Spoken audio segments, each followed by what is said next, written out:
ঢেকে রাখে যেমন কুসুম পাপড়ির আবডালে ফসলের ঘুম। ঢেকে রাখে যেমন কুসুম পাপড়ির আবডালে ফসলের ঘুম। তেমনি তোমার নিবিড় চলা, তেমনি তোমার নিবিড় চলা।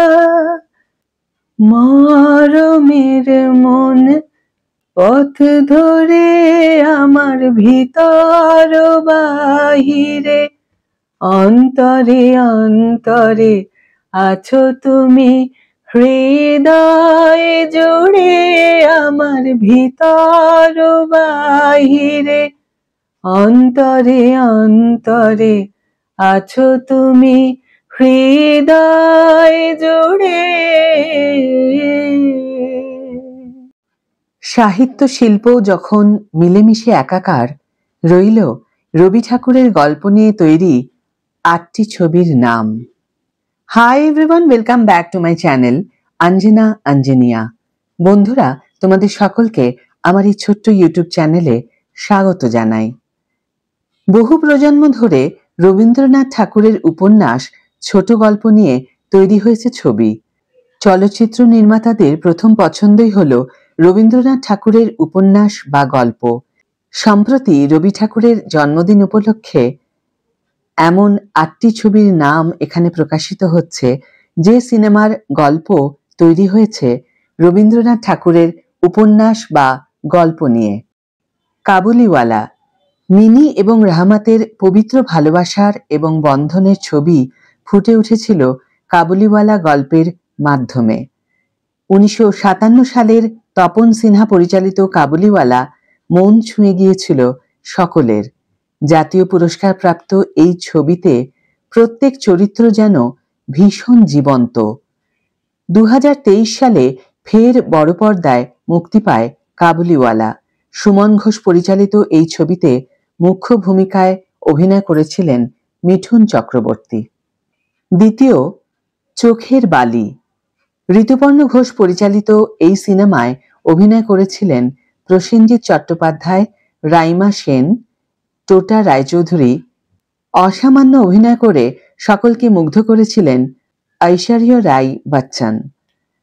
2003 সালে মুক্তিপ্রাপ্ত এই ছবিটির রবীন্দ্রনাথ ঠাকুরের চোখের বালি উপন্যাস থেকে অনুপ্রাণিত। তৃতীয়, ঘরে বাইরে। সত্যজিৎ রায়ের পরিচালনায় নির্মিত সিনেমাটিও রবীন্দ্রনাথ ঠাকুরের ঘরে বাইরে উপন্যাস থেকে অনুপ্রাণিত হয়েছিল। 1984 সালে মুক্তিপ্রাপ্ত এই সিনেমায় অভিনয় করেছিলেন সৌমিত্র চট্টোপাধ্যায়, স্বাতিলেখা সেনগুপ্ত, ভিক্টর বন্দ্যোপাধ্যায় সহ আরও অনেকে। চতুর্থ, ক্ষুধিত পাষাণ। সত্যজিৎ রায়ের পরিচালনায় 1960 সালে মুক্তিপ্রাপ্ত এই সিনেমাটিও রবীন্দ্রনাথ ঠাকুরের উপন্যাস অবলম্বনে তৈরি। সৌমিত্র চট্টোপাধ্যায় অভিনীত এই সিনেমায় ক্ষুধার্ত মানুষের প্রতি সমাজের এক শ্রেণীর মানুষের অবহেলার ছবি তুলে ধরা হয়েছিল। পঞ্চম, পোস্টমাস্টার। 2016 সালে মুক্তিপ্রাপ্ত এই সিনেমাটি পরিচালনা করেছিলেন সৃজন বর্ধন। 2015 সালের 7ই ডিসেম্বর দিল্লি ইন্টারন্যাশনাল ফিল্ম ফেস্টিভ্যালে এই ছবিটি দেখানো হয়েছিল। শুধু তাই নয়, 14তম চেন্নাই ইন্টারন্যাশনাল ফিল্ম ফেস্টিভ্যালের জন্য নির্বাচিত হয় এই ছবিটি। এই সিনেমাটিও রবীন্দ্রনাথ ঠাকুরের পোস্টমাস্টার গল্প অবলম্বনে তৈরি করা হয়েছিল। ষষ্ঠ, নৌকাডুবি। ঋতুপর্ণ ঘোষ পরিচালিত নৌকাডুবি মুক্তি পায় 2011 সালে।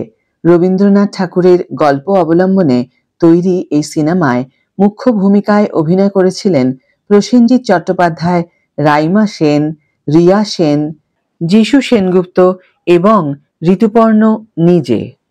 সপ্তম, যোগাযোগ। রবীন্দ্রনাথ ঠাকুরের যোগাযোগ উপন্যাস অবলম্বনে তৈরি এই সিনেমাটি মুক্তি পায় 2015 সালে। শেখর দাস পরিচালিত এই সিনেমায় প্রধান ভূমিকায় অভিনয় করেছিলেন শুভলগ্না মুখোপাধ্যায়, ব্রাত্য বসু, অনন্যা চট্টোপাধ্যায়, লকেট চট্টোপাধ্যায় এবং অর্জুন চক্রবর্তী। অষ্টম, কাদম্বরী। 2015 সালে মুক্তিপ্রাপ্ত কাদম্বরী সিনেমাটি পরিচালনা করেছিলেন সুমন ঘোষ। এই সিনেমাটি রবীন্দ্রনাথ ঠাকুরের উপন্যাস অবলম্বনে তৈরি, যার গল্প কাদম্বরী দেবীকে ঘিরে তৈরি করা হয়েছিল। এই সিনেমায় মুখ্য ভূমিকায় অভিনয় করেছিলেন পরমব্রত চট্টোপাধ্যায় এবং কঙ্কনা সেন শর্মা। বন্ধুরা, এই ছিল রবি ঠাকুরের গল্প নিয়ে তৈরি 8টি ছায়াছবির নাম। বিশ্ববরেণ্য বিশ্বকবি রবীন্দ্রনাথ ঠাকুরের প্রতি অপরিসীম শ্রদ্ধা জ্ঞাপন করে আজকের ভিডিও এখানেই শেষ করছি। ভিডিও যদি ভালো লেগে থাকে তাহলে অবশ্যই একটা ছোট্ট করে লাইক দিও, শেয়ার করো বন্ধুদের সাথে, কমেন্ট করে জানিও তোমাদের মতামত।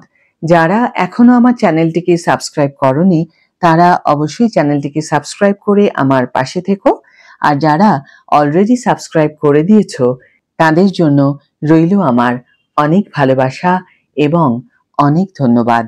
আজ তাহলে বিদায় বন্ধু, দেখা হবে পরের ভিডিওতে। ভালো থেকো, সুস্থ থেকো, সঙ্গে থেকো।